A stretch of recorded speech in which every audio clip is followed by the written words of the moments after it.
Movie के पहले ही scene में हम एक औरत को देखते हैं जो ड्रग ओवरडोज की शिकार है और ये औरत मर रही होती है और इसे मरता हुआ देख रही होती है इसकी बेटी। इसका नाम रोज है। अगले ही सीन में दिखाया जाता है डॉक्टर रोज कॉटर। वो छोटी सी बच्ची अब बड़ी हो चुकी है। ड्यूटी के दौरान डॉक्टर कॉटर के पास एक पेशेंट को लाया जाता है जिसका नाम है वीवर। उन्हें ये भी बताया जाता है कि कुछ दिन पहले वीवर के टीचर ने खुद को हथौड़े से मार के उसके सामने ही आत्महत्या कर ली थी। वीवर ने जब से ये हादसा देखा है उसकी मानसिक हालत ठीक नहीं है। वीवर बहुत बुरी मेंटल स्टेट में थी। उसने खुद को काफी चोट भी पहुंचाई हुई थी। रोज वीवर को अपने सामने बिठाती है और कहती है कि वो उसकी हर हालत में हेल्प करेगी, जिसपे वीवर कहती है कि उसकी मदद कोई नहीं कर सकता। वीवर बताती है कि जब से उसने अपने टीचर को मरते हुए देखा है उसके बाद से ही उसे कोई शक्ति परेशान कर रही है, जिसपे डॉक्टर रोज कहती है कि यह तुम्हारे ट्रॉमा का असर है। जिस पर वीवर कहती है कि उसे पता है कि वो पागल नहीं है। वो कहती है कि कोई एंटिटी सच में उसका पीछा कर रही है। वो उसे देख के एक क्रीपी सी स्माइल देती है, जिसपे डॉक्टर रोज बोलती है कि वो एंटिटी कैसा दिखता है और वीवर बोलती है कि वो एंटिटी किसी का भी रूप ले सकता है। कभी वो किसी अनजान इंसान की तरह लगता है, कभी वो किसी अपने की तरह, और वो आपको देख के मुस्कुराएगा और तब तक नहीं रुकेगा जब तक आप खुद को मार ना लो। और डॉक्टर वीवर की बात पे विश्वास नहीं करती है और ऐसा देखकर वीवर बौखला जाती है और अपना आपा खो देती है, जमीन पे गिर जाती है और चिल्लाने लगती है, जिसे देख के डॉक्टर रोज भी घबरा जाती है और भाग के फोन के पास जाती है और कॉल करके हेल्प को बुलाती है। और अगले ही पल वहाँ एकदम शांति हो जाती है। डॉक्टर रोज पलट के वीवर की तरफ देखती है तो देखती है कि वीवर एकदम सीधी खड़ी है और डॉक्टर रोज की तरफ देख रही है और क्रीपी सी स्माइल दे रही है। वीवर के हाथ में वास का कटा हुआ टुकड़ा है। वीवर उसी वास के टुकड़े से अपना गला काट लेती है और डॉक्टर रोज के सामने गिर के अपनी जान दे देती है। यह दृश्य देखकर डॉक्टर रोज भी काफी डिस्टर्ब हो जाती है, जिससे उभरने के लिए रोज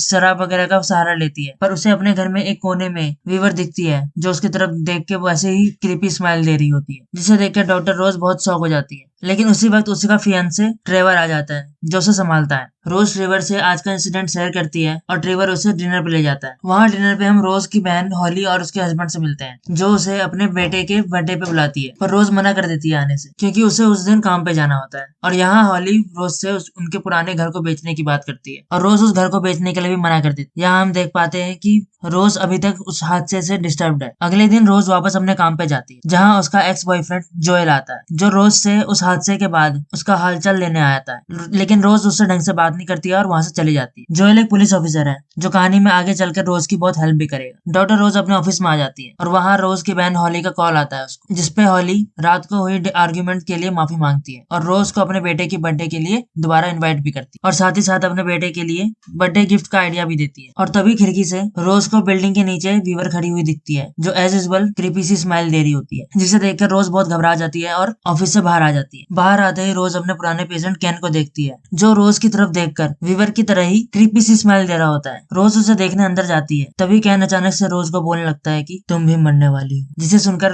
रोज बहुत घबरा जाती है। रोज डर के मारे स्टाफ को बुलाती है और कैन को रेस्ट्रेन करने का ऑर्डर देती है, पर स्टाफ के आने के बाद कैन बहुत नॉर्मल हो जाता है। इस इंसिडेंट के बाद रोज के बॉस उसे पेड वेकेशन पे जाने की सलाह देते हैं क्योंकि वो पिछले हादसे से काफी डिस्टर्ब दिख रही थी। जिसके बाद हम देखते हैं कि रोज अपने घर पे बैठकर अपने नेफ्यू के लिए गिफ्ट पैक कर रही थी। तभी घर का अलार्म बज जाता है और रोज घबरा जाती है। अपने घर के सामने वाले गेट को चेक करती है लेकिन वो बंद होता है। फिर वो देखती है कि पीछे वाला गेट किसी ने खुला छोड़ दिया है। फिर उसके बाद उसे उसकी अलार्म कंपनी से कॉल आता है, जिसमें पहले तो एक औरत बहुत नॉर्मल तरीके से रोज से पूछती है कि आपका अलार्म बजा है, क्या आप सेफ हैं, क्या किसी से आपको खतरा तो नहीं है। तो रोज बोलती है कि नहीं, मैं सेफ हूँ और मैं घर पे अकेली हूँ।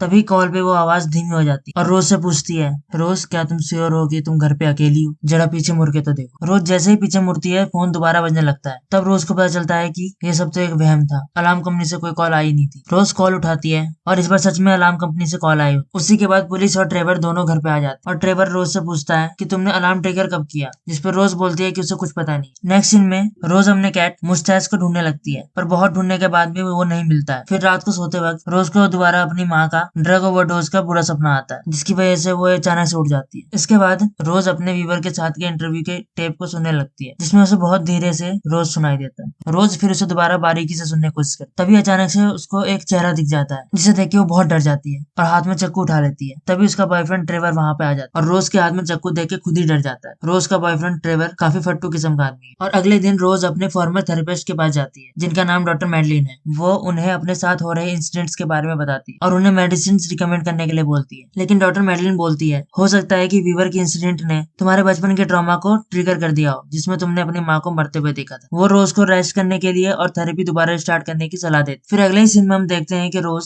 अच्छे से तैयार होकर हॉली के घर पर उसके बेटे की बर्थडे पे पहुंचती। तभी पार्टी के दौरान हॉली का बेटा एक्साइटमेंट के साथ तो रोज का गिफ्ट खोलता है। तभी उस गिफ्ट के अंदर मिलती है रोज के पेट कैट मुस्टैच की लाश, जिसे देखकर वहाँ सब शॉक्ड हो जाते हैं। हॉली रोज पे चिल्लाने लगती है और रोज भी बहुत ज्यादा शॉक्ड हो जाती है और वहाँ पे आए सभी गेस्ट रोज को शक की निगाह से देखते हैं। रोज खुद को एक्सप्लेन करने की कोशिश करती है पर कोई इस पर विश्वास नहीं करता। तभी रोज बहुत ज्यादा रोने लगती है और पीछे की तरफ गिरकर खुद को चोट भी पहुंचा लेती है। तभी हॉली और ट्रेवर रोज को उसी के हॉस्पिटल ले जाते हैं जहाँ उसकी हालत और ज्यादा खराब हो रही है। घर वापस आने के बाद रोज ट्रेवर को अपने साथ हुए इंसिडेंट्स और स्माइली फेस के बारे में बताती है और बोलती है कि जिस एंटिटी ने वीवर की जान ली अब वो मेरे पीछे पड़ गई है। ये बात सुनकर ट्रेवर रोज को ही पागल कहता है और कहता है कि यह पागलपन तो तुम्हारे जीन्स में ही है। ये बात सुनकर रोज बहुत गुस्सा हो जाती है और ट्रेवर पर चिल्ला भी देती है। अब उस रात रोज वीवर के बारे में रिसर्च करना स्टार्ट कर देती है और उसे पता चलता है कि वीवर अपने कॉलेज में ही थी जब उसका टीचर उसके सामने आकर हथौड़े से खुद को मारकर उसके सामने ही सुसाइड कर लेता है। इसी वक्त रोज को एक विस्पर सुनाई देता है जो रोज रोज कह रहे थे और उसे उसकी माँ दिखाई देती है जो उससे हेल्प मांग रही होती है, लेकिन रोज इस एंटिटी को इग्नोर कर देती है और सो जाती है। तो नेक्स्ट डे रोज वीवर के टीचर के घर जाती है और अपने आप को रिपोर्टर बताती है। वो चाहती है कि इस मामले के जड़ तक पहुंचे। वहाँ रोज उस टीचर की वाइफ से मिलती है जो कहती है कि मेरे पति की तबीयत अचानक ही खराब हो गई थी। वो चीखते चिल्लाते हुए जगा करते थे रात। वो कहते थे कि उन्हें यहाँ वहाँ एक शैतान स्माइल करता हुआ दिखता है और ये स्माइल उन्हें पागल कर रही है। फिर उस टीचर की वाइफ रोज को उन्हें एक रूम में ले जाती है। बहुत सारी ड्रावनी पेंटिंग्स लगी होती है जिसके थ्रू टीचर बताना चाहते हैं कि वो एंटिटी कैसा दिखता है। वहाँ पे बहुत सी पेंटिंग्स हैं जिसमें बहुत क्रीपी सी स्माइल दिखती है। वहाँ पे कई पेंटिंग्स को देख के पता चलता है कि वो एंटिटी चेहरे को मास्क की तरफ चेंज कर सकती है। वहाँ एक पेंटिंग बनी हुई थी जो टीचर के भाई जैसे दिखती थी जो बहुत पहले मर चुका था। इससे पता चलता था कि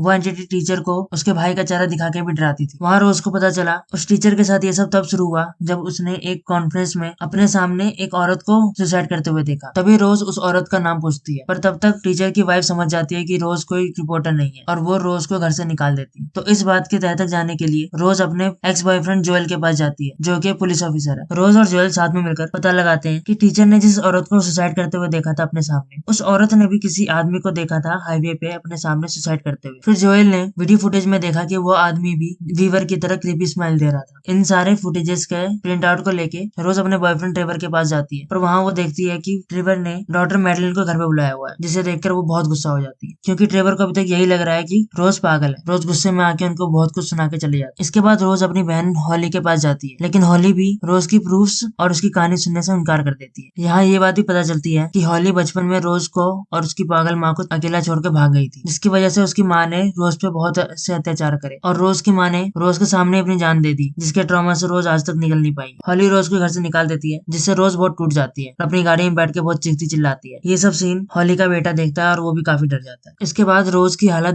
दिन प्रतिदिन बिगड़ती चली जाती है। तभी रोज को जोएल का कॉल आता है जिसमें जोएल बताता है कि इस स्माइल रिलेटेड केस में टोटल 20 सुसाइड्स हैं, जिसमें हर बार एक आदमी ने किसी को मरते हुए देखा और फिर खुद को मार दिया। लेकिन सिर्फ एक केस है जिसमें एक इंसान ने अपने बॉस को मरते हुए देखा तो सही, लेकिन खुद सुसाइड करने की जगह उसने किसी दूसरे आदमी को मार दिया और वो अभी तक जिंदा है। तो रोज और जोएल इस आदमी से मिलने जाते हैं जिसका नाम है रॉबर्ट। रॉबर्ट कत्ल के केस में जेल में बंद था। वहाँ रोज रॉबर्ट से पूछती है इस स्माइल एंटिटी के केस में सभी विक्टिम मर गए लेकिन सिर्फ तुम नहीं मरे, तो तुम बताओ हमें कि हम ऐसा क्या करें कि मेरी फ्रेंड बच सके। तो रॉबर्ट बताता है कि ये एंटिटी ट्रॉमा पे फीड करती है, इसे ट्रॉमा चाहिए, इसलिए मैंने अपने नेबर को मार दिया और इस बात का ख्याल रखा कि उसकी बीवी वहीं हो ताकि वो गवाह बने और ये कर्ज मुझ पे से हटके उसकी बीवी पे चला जाए और वो आगे बढ़ता चला जाए, जिससे मैं इस एंटिटी के हाथों बच गया। ये बात सुनकर रोज बहुत घबरा जाती है और अपने घर चली जाती है ताकि वो किसी को नुकसान ना पहुंचा सके। तभी रोज के घर पे डॉक्टर मैडलिन आ जाती है। पहले तो रोज डॉक्टर मैडलिन को गेट से ही वापस लौटाने की कोशिश करती है। तभी डॉक्टर मैडलिन बोलती है कि रोज मैं जानती हूँ कि तुम्हारी तबीयत ठीक नहीं है, तुम्हें मेरी मदद की जरूरत है और कहती है कि कल के लिए मुझे माफ कर दो। देखो मुझे पता है कि तुम्हें मेरी मदद की जरूरत, मैं चाहूँ तो अथॉरिटी को बोल सकती हूँ कि तुम फिट नहीं हो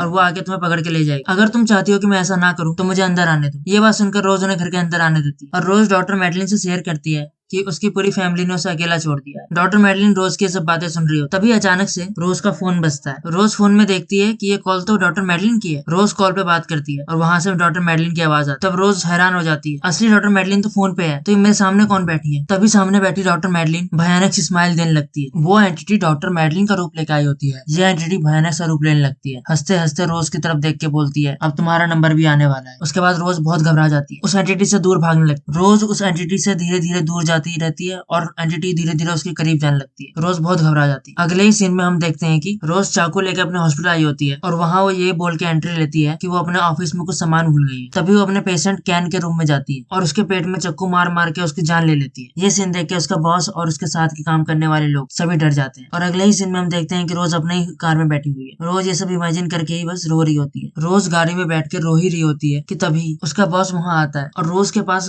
चाकू देख के कहता है कि रोज तुम्हारी हालत बहुत खराब है, तुम्हें हॉस्पिटल में भर्ती हो जाना चाहिए। रोज बॉस में भी वो एंटिटी का हंसता हुआ चेहरा देखती है, वहाँ से डर के भाग जाती है। तभी रास्ते में गाड़ी में फोन बजता है और जोएल का फोन आता है। जोएल रोज को बताता है पूरे शहर की पुलिस तुम्हें ढूंढ रही है, तुम्हें सबके लिए खतरा माना जा रहा है। तभी रोज जोएल से कहती है कि मैं समझ गई हूँ कि एंटिटी क्या चाहती है और बोलती है कि इस स्पिरिट को आगे बढ़ने के लिए मेरी मौत किसी न किसी के सामने होनी चाहिए और मैं ऐसा होने नहीं दूंगी, मैं खुद को अकेला कर लूंगी। और अगले ही सीन में हम देखते हैं कि रोज अपने बचपन के घर में पहुंच गई है, जहाँ घर के अंदर जाके वो सभी खिड़की और दरवाजे बंद कर लेती है। एक फ्लैशबैक से हमें पता चलता है कि जब रोज की माँ ने अपने आप को ड्रग ओवरडोज से मारने की कोशिश की थी, तब रोज के वहां पहुंचने पे वो जिंदा थी। उन्होंने रोज को मदद मिलाने के लिए बोला था। 10 साल की रोज उन्हें वहां मरता हुआ छोड़ के भाग जाती है और यहाँ रोज अपने घर में एक लालटेन जलाकर बैठी होती है और स्पिरिट के आने का वेट कर रही होती है। तभी रोज की माँ के कमरे से किसी के रोने की आवाज आती है। रोज वहां जाती है और अपनी माँ को बैठा हुआ देखती है। रोज की माँ कहती है कि उनके अंदर एक बुरी शक्ति है जो उन्हें अच्छी माँ बनने नहीं देती, लेकिन वो रोज से बहुत प्यार करती है। इसके बाद वो रोज से पूछती है कि रोज ने उन्हें क्यों नहीं बचाया, जिस पर रोज रोते हुए बोलती है कि उसकी माँ एक मॉन्स्टर है जिसने रोज को बहुत मारा है और बहुत बुरी तरह ट्रीट किया। वो बोलती है कि उसने अपनी माँ को नहीं बचाया, इस बात का गिल्ट उसको जिंदगी भर रहा है, पर वो अब खुद को माफ कर देगी। तभी रोज की माँ एंटिटी का रूप ले लेती है और मुस्कुराने लगती है और रोज से कहती है क्या तुम्हारा दिमाग तुम्हें माफ कर पाएगा, जिस पर रोज कहती है कि तुम मेरे पीछे क्यों पड़े हो, और एंटिटी बोलती है कि तुम्हारे ही दिमाग ने मुझे इन्वाइट किया है। जिसके बाद रोज वहाँ से भागने लगती है और ये स्माइलिंग एंटिटी लंबे चौड़े मॉन्स्टर में बदलकर उसका पीछा करने लगती है। रोज बाहर आती है और ये स्माइलिंग एंटिटी उसको मारने की कोशिश कर रही होती है और बोलती है कि तुम्हारा दिमाग ही मुझे तुम पर जीत दिलाएगा, जिस पर रोज कहती है कि ये मेरा दिमाग है और मैं तुम्हें इस पर जीतने नहीं दूंगी। तभी रोज लालटेन से मॉन्स्टर को मारती है और मॉन्स्टर जल जाता है। रोज घर से बाहर भाग के आ जाती है। मॉन्स्टर उस घर में ही फंस जाता है और घर के साथ साथ मॉन्स्टर भी जल जाता है। इसके बाद रोज सीधा जोएल के घर जाती है। रोज जोएल से अब तक के इंसिडेंट के लिए माफी मांगती है और बोलती है कि उसने अपने चारों ओर एक दीवार बना रखी थी ताकि खुद को प्रोटेक्ट कर सके, लेकिन जोएल ने उसे उस दीवार के पार देखा और उसके करीब आ गया, जिससे रोज बहुत घबरा गई और उसने जोएल से ब्रेकअप कर लिया। इसके बाद रोज जोएल से बोलती है कि वो उसके पास रहना चाहता और जोएल बोलता है कि वो रोज को कभी अकेला नहीं छोड़े। लेकिन तभी जोएल भी उस एंटिटी की तरह क्रीपी सी स्माइल देने लगता है और तब हमें पता चलता है कि रोज तो अभी तक उसी घर में उस एंटिटी के साथ ही कैद है। वो एंटिटी रोज पे पूरी तरह काबू पाने की कोशिश कर रही होती है और उसी वक्त जोएल भी रोज के पुराने घर में पहुंच जाता है रोज की जान बचाने के लिए। तभी रोज जोएल को देख के वापस घर के अंदर भाग जाती है और इस बार एंटिटी को देख के रोज अपना आपा खो देती है और वो एंटिटी रोज पे हावी हो जाता है और उसी वक्त वो एंटिटी रोज के अंदर दाखिल हो जाता है। उसके बाद अगले सीन में जोएल गेट का दरवाजा तोड़ के घर के अंदर घुस जाता है और रोज जोएल की तरफ घूमती है और वैसे ही क्रीपी सी स्माइल दे रही होती है। रोज जोएल के सामने ही खुद को जलाकर मार देती है, जिससे ये कर्ज अब जोएल के ऊपर चला जाएगा और मूवी यहीं खत्म हो जाती है। वैसे मुझे पर्सनली ये चीज देखकर बहुत बुरा लगा। जोएल के साथ ऐसा नहीं होना चाहिए था। जोएल एक लौता था जिसने पूरी मूवी में रोज का साथ दिया था। चलो अब आगे की कहानी जानने के लिए हमें मूवी के अगले पार्ट का इंतजार करना पड़ेगा। अब जाने से पहले चैनल को सब्सक्राइब करना ना भूलें।